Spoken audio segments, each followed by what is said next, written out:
Hi friends, welcome back, or if you're joining us for the first time, welcome to the channel. So today I want to share with you a roundup of some of the things that I have been sewing this summer. On the list is the V2031 pattern. I've been talking about this quite a bit throughout the summer, and I'm not quite done with the pattern. So I think I'm almost done, and I'm going to do a pattern review finally of it either next week or the week after next. But let me go ahead and share with you the two variations that I have made so far. As I mentioned in the earlier part of June, I made a wearable muslin of this floral detail, and I'll try to find an image of that or either a video and pop it here so you can see what that looks like. But that was my wearable version of that. And since then, I have made a couple of variations. I think I did a sneak peek of this one in a previous video, but just in case I'm wrong, I can't remember, but just in case I'm wrong, I'm going to go ahead and share it with you here. So this version here was made with the Floral Dreams Voile fabric, and so this was purchased from Mood Fabrics. It's one of my favorite fabrics that Mood carry. I'll go ahead and put a link to it in the description box below. But this is one of my favorite. This is my second top pattern that I have made with this particular voile fabric. And I just recently purchased 3.5 yards more of this so that I can make a dress because I absolutely love this fabric. But this is a top that I had intended to make for summer, but it is a really great transitional piece because it has long sleeves, and even though it's light in weight, you can definitely wear this in the fall if you layer it and put maybe a camisole or something underneath of it, maybe even a really light knit fabric like a knit top. I think it would be really great for winter or summer as well. So I made this variation here, and I used these cream and slightly brown or tannish colored buttons that I purchased from Hobby Lobby a few years ago. I thought that the combination was really great between the buttons and the fabric there because of the different neutral tones in there. So that is what I made. I had to put a snap closure on there so that it didn't gape in between my bust, but I did make corrections to the button placket, and now I have, for the next variation, future variations, I have made a button placket pattern so that I can have a button in this area here. So I'm really excited with this so far. The pattern features a collar stand and a collar, and you do like the burrito method, and you put another back yoke piece on the inside of the fabric, so it is or inside of the garment, so that it is nice and polished. I did serge the inside of my garment as well, and then for the button placket, I went ahead and stitched in the ditch on the outside. Let's see if I can get the camera to focus here. So I stitched in the ditch on the outside so that I can catch the edge and the inside of the garment there. So it's nice and clean on the inside. Really love this variation. I've been sitting on it throughout the summer, and I haven't had a chance to wear it, but it is a really fun make. For the sleeve for this one, you'll notice for this pattern you get two different sleeve options. One is with a sleeve that has gathering in the sleeve, the lower sleeve, and one has a standard cuff. I did the cuff for this variation, but I did modify my cuff. Instead of actually putting a buttonhole in the traditional sense that you would do for most cuffs, I went ahead and created a slit here, and I made a loop and put the loop inside of the cuff here, and then put the button on the other side and put the loop around the button. So I decided to do it that way because it was easier, and I did not want to fuss with dealing with buttonholes and things of that nature. So anyway, that's the first variation that I made. So the second variation that I made, it's not quite complete. It's like 3/4 of the way complete. I just need to add the buttons and finish the sleeve and the neckline. But this is a fabric. It is such a gorgeous fabric. I love this fabric. I purchased this fabric last year from Minerva, and it is a lightweight linen type shirting fabric, and it's just absolutely gorgeous. I love the black spots on here and the tan background. It's just such a gorgeous fabric. So this is very similar to a voile, so it's very light in weight. Even though it is a linen shirtweight fabric, it is very light in weight, very similar to a voile fabric, with the exception it's not transparent, so light doesn't pass through it as much as with the voile fabrics, but it is very light in weight and a really nice shirting fabric. I did the same thing in terms of stitching in the ditch along the edge of the button placket there so that I can catch the underside. So I did all that. It's pretty much done. Like I said, I just have to finish the neckline. So I need to close this off here and finish the neckline and add the buttons on the center front, hem the bottom. So it's already pressed and ready to go. I just need to hem the bottom.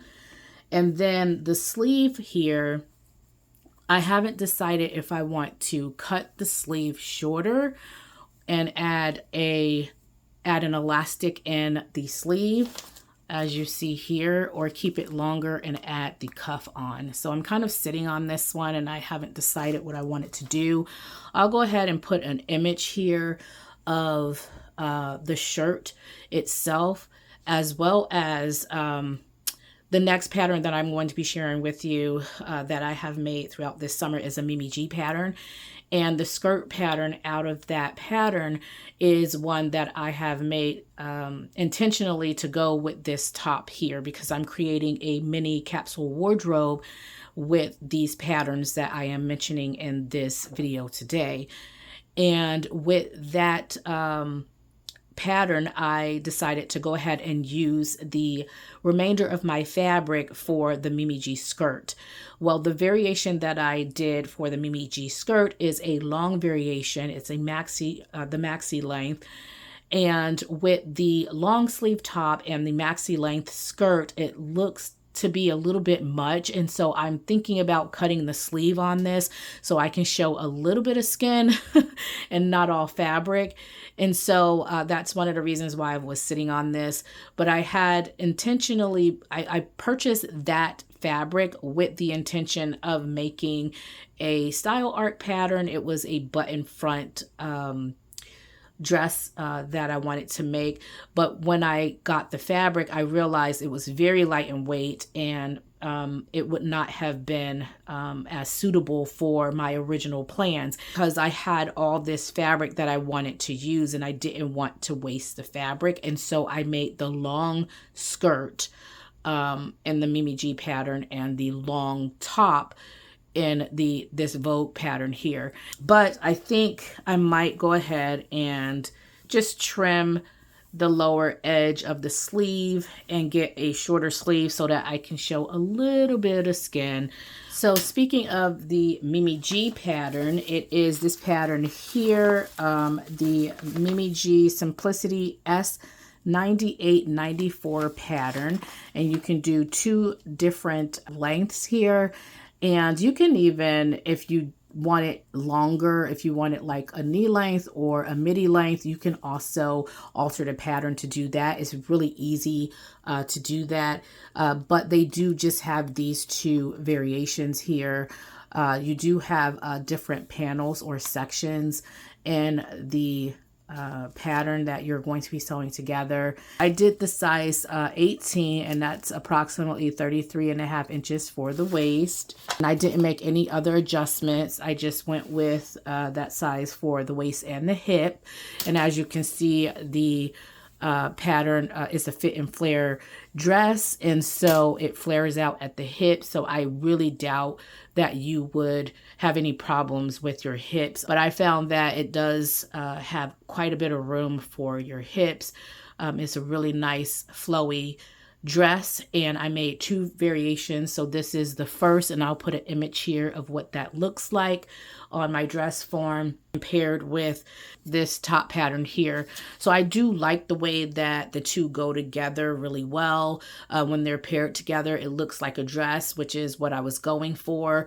I wanted to get like a dress look as well as be able to wear them separately and independent of one another. And so if I wanted to wear the top with, say, for instance, a skirt, then I could do that. Or if I want to wear the skirt with just a t-shirt or a sweater or whatever, I could do that as well. And so I really do like how this mini capsule wardrobe is coming together. I do have pieces that I can mix and match with one another, and so I'm really excited about that.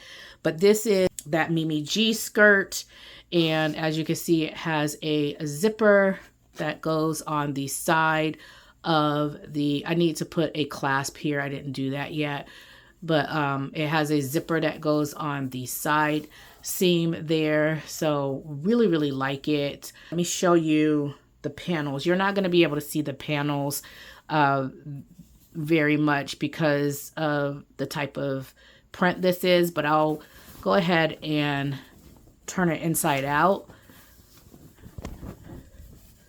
And there you can see you have quite a few panels here. So this is my back. B is for back. So there's the panels there. In the back, you have a back that's cut on fold, and then you have 2 side back pieces. And then this is the front. So you have a front piece that's cut on fold, and then you have your 2 front side pieces as well. So it's a really fun pattern. I wore this skirt twice already, and I really enjoyed it. I will say this, because this is a shirting fabric, even though I used a medium weight interfacing for my waistband, it still kind of folds and bends when I'm wearing it. And so I would say be cautious of that when you're choosing your fabric. You might not want to go with a shirt weight fabric for this particular pattern, as I did. If you want a more structured and stable waistband, you might want to go with something just a little bit heavier. And that's a good segue into the next garment that I have made with this pattern, which is with a beautiful denim fabric. So here is the denim version of that, and this is probably my favorite make of the summer, one of my favorites anyway. I love this skirt. I've worn it twice already, and it's just such a fun skirt to wear. I really love this skirt. When I saw AG sporting her version on the front cover here, I thought that is such a cool and fun, versatile denim skirt. I want to make one. And so I decided to make, this is a lighter denim. It's not as dark as the one that Mimi G is wearing, but I wanted a denim skirt, a long maxi denim skirt. And so I'm so happy that I achieved that this year. Your side seam zipper here. And I'm really bad about putting clasps on. Sometimes I add them and sometimes I don't. But yeah, it's such a fun skirt pattern. I absolutely love it. Again, I'll put an image here and you can see what it looks like on the dress form. Because I can't like put it on completely on the dress form, you're just going to get kind of a basic idea of how it looks, but it's such a really nice skirt. I need to try to collect myself here and do pictures and videos and photos and stuff like that of all of these things that I have made. But with you know, the school year coming to an open, and also like with other things, I've just been busy. And so I will get pattern reviews of these and share with you photos and images of how these things look on my body. So again, I made a size 18, same as with the first, and I'm in the process of making at least 2 more of these because I want, like I said, I'm making a mini capsule wardrobe, and I really want to have a few skirts that's going to carry me out the fall and winter. So I absolutely love this one, and I can't wait to make a sweater. I'm thinking about making a sweater this fall and winter to go with this as well. Next, I made this pattern here. This is the new Look N6757, and I made 3 variations of this, and I want to start with the very first one that I made, which is another denim skirt, a blue denim, and it is this skirt right here, and it is just so fun. I've worn this throughout the summer as well. It's one of my favorite skirts now. It has slanted side pockets here. You do have a pocket facing here that you're going to be putting on, as well as your pocket. So be careful with the type of fabric that you choose because you don't want it to have too much bulk on the side. So just be careful with that. But yeah, I did. This is a medium weight denim, and you have panels and this one as well. You also have darts. So you have darts, 2 darts in the back.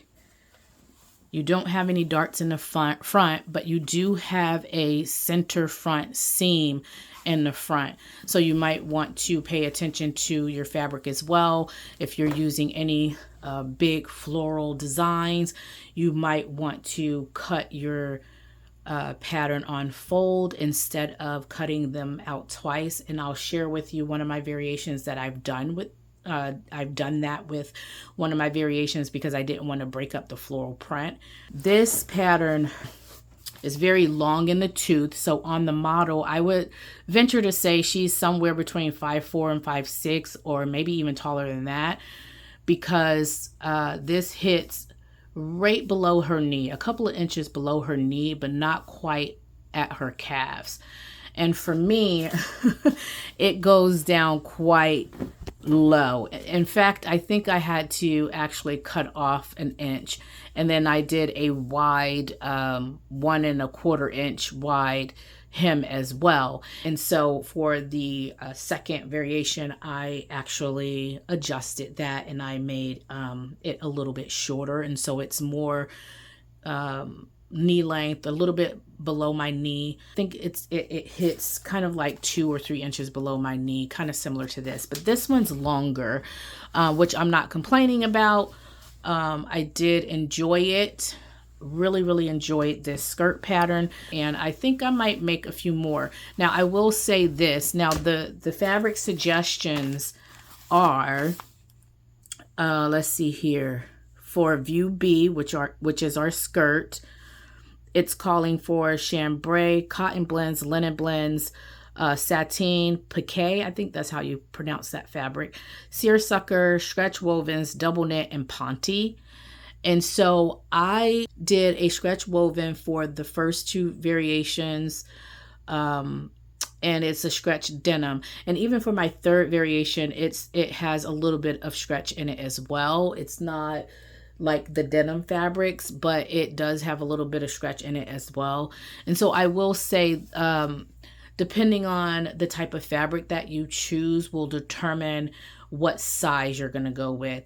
So for me, I selected, I believe, a size 16, I believe, and I had to grade down in the hips and even in the waist to about a 14 with the stretch denim.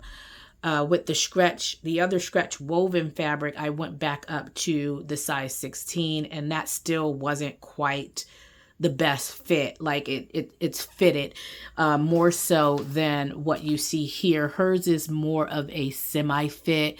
I have more of a fitted look with some of these variations, and that's because I chose the stretch denim. So here's the black denim. As I mentioned before, I did shorten the skirt pattern, and because I shortened the skirt pattern, you'll notice here on the front, you do have a slit, and depending on, you know, how you like to wear garments like this, you may want to lower your slit or sew down further than what the pattern suggests, or you might want to readjust it depending on how you like your slits and what you want to see in a garment. And for me, for this variation, because I shortened it, my slit also was shortened because I shortened it.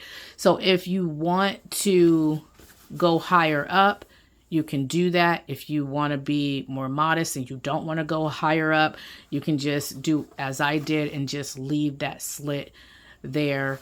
I haven't had a chance to wear it yet, but I think I'm going to be wearing it this weekend to church.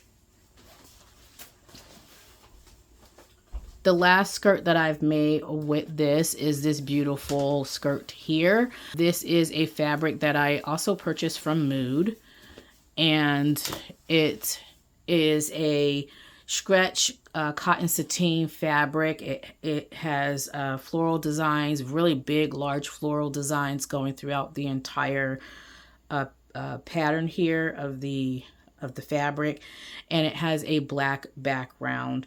So I do like this skirt. However, it is a little bit form-fitting. I think I miscalculated when I put the back and the front on fold, and so it is a little bit more form-fitting than the other two variations. And then on top of that, the other two variations had a little bit more stretch. This one doesn't have as much stretch as the other two variations, and so I slightly miscalculated, but nonetheless I can fit it. It's just, it is a snug fit.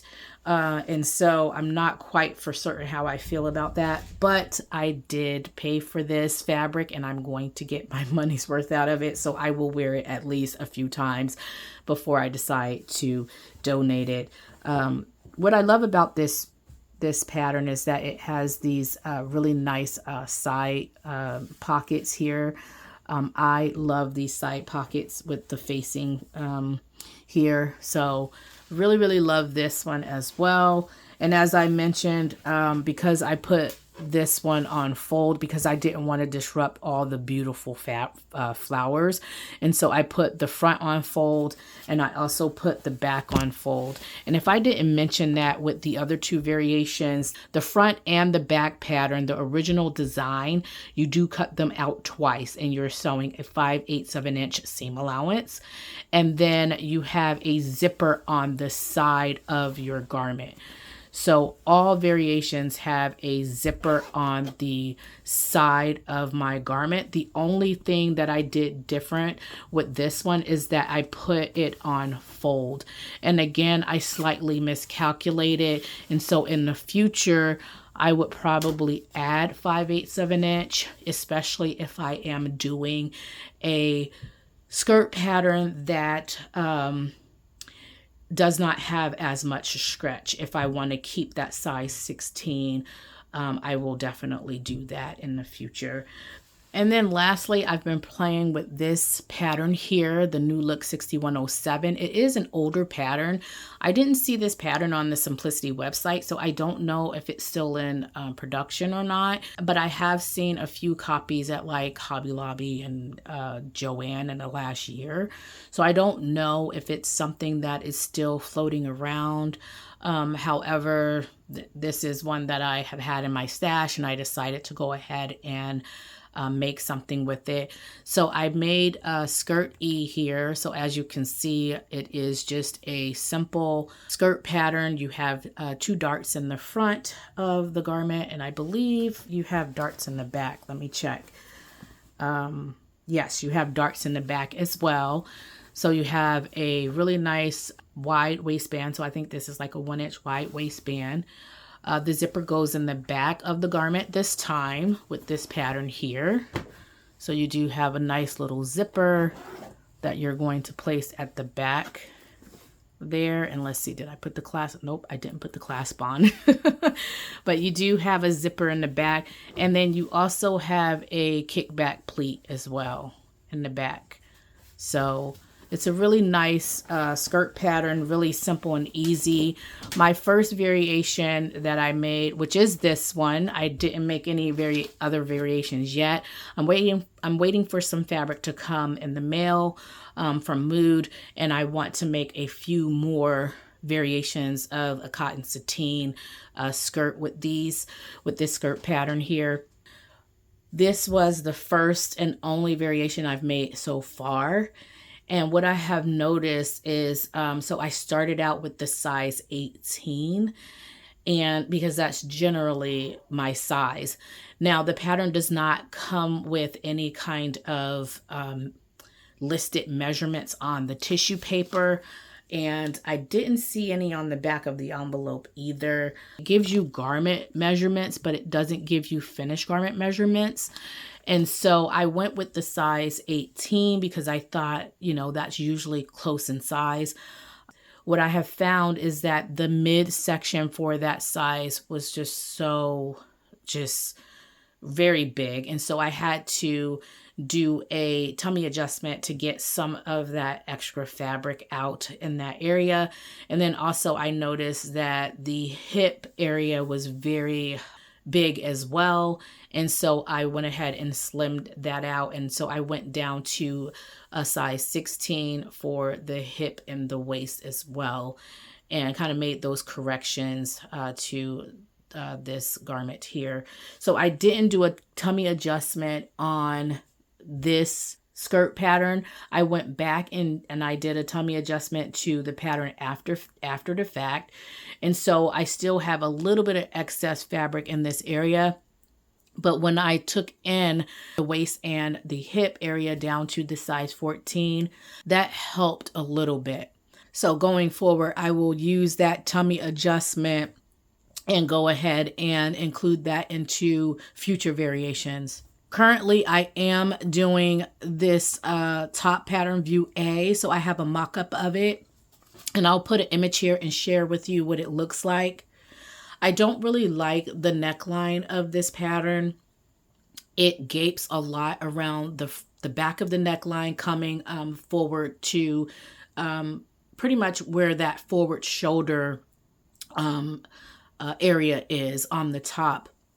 And because of that, I've decided I am going to either omit the neck tie and create facings so that it can actually lay down, so the neckline can actually lay down, and then just adjust, because I do want the tie portion of it, and I'll just put sandwich ties in between the garment and the facings, and then put ties in the front that way, and omit like this really long necktie, because it's just not working for the pattern. It is a lot of gaping with the necktie. It stands up, and again, I'll put the image here on the screen here so you can actually see what it looks like. I also found that the top of the garment here, it does show quite a bit of cleavage. Even on her, you can see it goes down quite a bit. So for someone like me who have a D cup or bigger, it's going to show quite a bit of cleavage. And so I would also need to make adjustments to the neckline there. I do love the front of the garment, where you have this loop button closure. You also have 2 darts in the front and 2 darts in the back, which gives the top a really great, nice shape. For me, I chose the size 18, and that's the largest size for this. That size 18 is very snatched on me. So it is a really close fit. I don't have a whole lot of room, as you see with her. my garment is a little bit, well, my mock-up anyway, is a little bit more snatched in. So I may even size it up just to give myself a little bit room as well. So anyway, those are the things that I have been sewing so far. I'm still trying to get this Vogue V2031 pattern underway here and give you my thoughts on it. It's just I've been having so much fun with this pattern. I haven't quite finished with it yet, but I have at least 2 more variations that I want to make this week, and then I will try to get that video out really soon. All right, everyone, thank you for tuning in to today's video. I hope you all have a happy and blessed sewing week, and I will talk to you all in the next video. Bye.